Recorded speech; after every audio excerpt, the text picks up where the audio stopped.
তাড়াতাড়ি আসবে। আকাশ দাঁড়িয়ে পড়ল।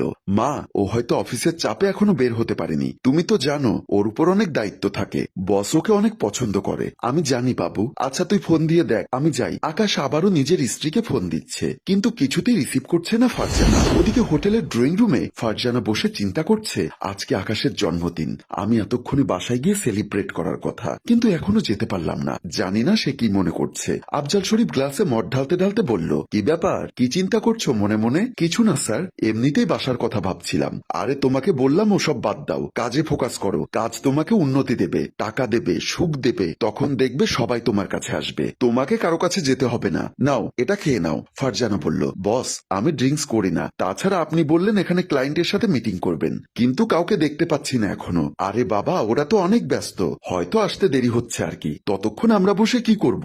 এটা খেয়ে নাও, দেখবে আরো কনফিডেন্স পাচ্ছ। কিন্তু বস আমি তো এসব খাই না।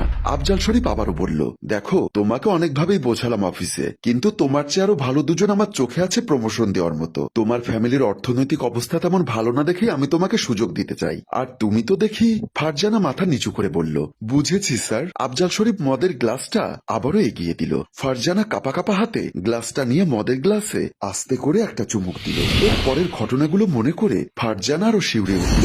আকাশ মন খারাপ করে টেবিলে বসে আছে। তার মা বলল, কি ব্যাপার, বৌমা তো এখনো এলো না, রাত 11টা বেজে গেল, তুই কি ফোন করেছিস নাকি? আকাশ বলল, আমি বেশ কয়েকটা ফোন দিয়েছি, কিন্তু রিসিভ করছে না। তাছাড়া ওর অফিসের নাম্বারেও ফোন দিচ্ছি, সেটাতেও রিসিভ করছে না। আমার নিজের কাছেই টেনশন হচ্ছে, তোমাকে আর কি বলবো। এমন সময় কলিং বেলের শব্দ হলে আকাশের মা গিয়ে দরজা খুলে দিল। দরজা খুলতেই ঘরে ঢুকলো ফারজানা। তার শাশুড়ি তাকে জিজ্ঞাসা করলো কেন দেরি হয়েছে, কিন্তু কোনো কথাই যেন তার কানে ঢুকছে না। সে নিষ্প্রাণ হয়ে তাকিয়ে শুধু বলল, কিছু না, অফিসে একটু কাজ ছিল। তারপর আকাশের সামনে দিয়ে চলে গেল সোজা বেডরুমে। আকাশ গিয়ে দেখলো ফারজানা পাথরের মতো বিছানায় বসে আছে। মেয়েটার বড় কিছু একটা হয়েছে, সেটা পরিষ্কার বোঝা যাচ্ছে, কিন্তু কি হতে পারে সেটা কিছুতেই মাথায় আসছে না তার। স্ত্রীকে জিজ্ঞাসা করার জন্য কাছে যেতেই মেয়েটা যেন এতক্ষণের জমানো সব দুঃখ তাকে জড়িয়ে ধরে বর্ষণ করলো। আকাশ বারবার জিজ্ঞাসা করছে, কি হয়েছে তোমার, কি সমস্যা, আমাকে খুলে বলো, আমি তো আছি। কিন্তু ফারজানা স্বামীকে জড়িয়ে ধরে কেঁদেই যাচ্ছে।